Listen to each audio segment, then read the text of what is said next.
Kainan time! At eto nga pala ang aking nilutong ulam namin ngayon, ang dinengdeng or inabraw sa Ilocano, ang sari-saring gulay mga kakusina. At ang kanyang sahog nga ay yung daing na fishda. Ayan, sabaw palang ulam na.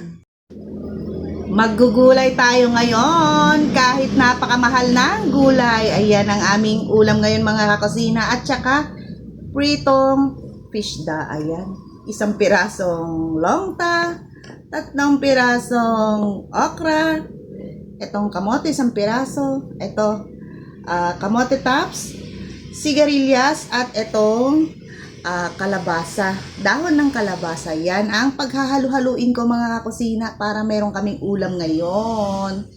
Ayan, gulay is life for today's video. Thank you so much. Ito ang kapartner ng ating ulam, ang pritong fishda na marinate ko na yan sa asin at paminta. At habang naghihimay nga ako ng gulay ay ayan, nagpiprito na rin. Multitasking ang kakusina para mapabilis ang pagluluto. Magluluto tayo ngayon ng gulay or inabraw or dinengdeng.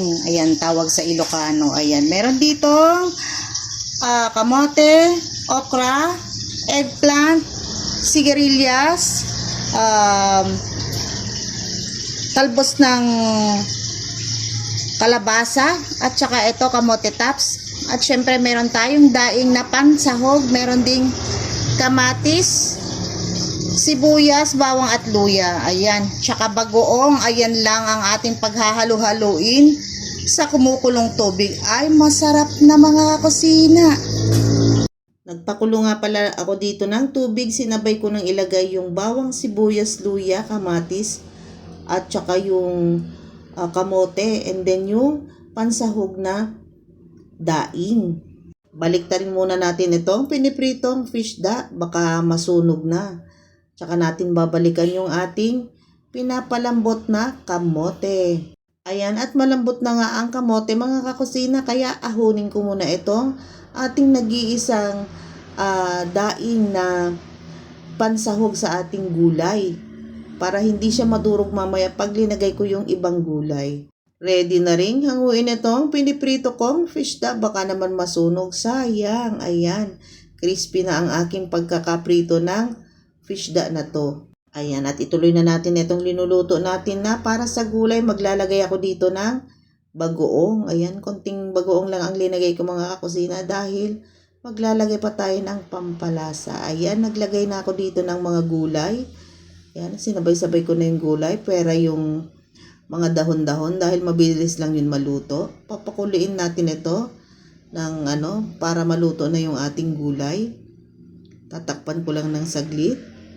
At pagkalambot nga ay pwede nang ilagay yung ating mga dahon-dahon na kamote tops at saka yung kalabasa na dahon. Ayan mga kusina, halu-haluin lang ng bonggang-bongga ang ating gulay para maluto na ng tuluyan. Ayan, naglagay din ako ng konting pampalasa at pampasarap.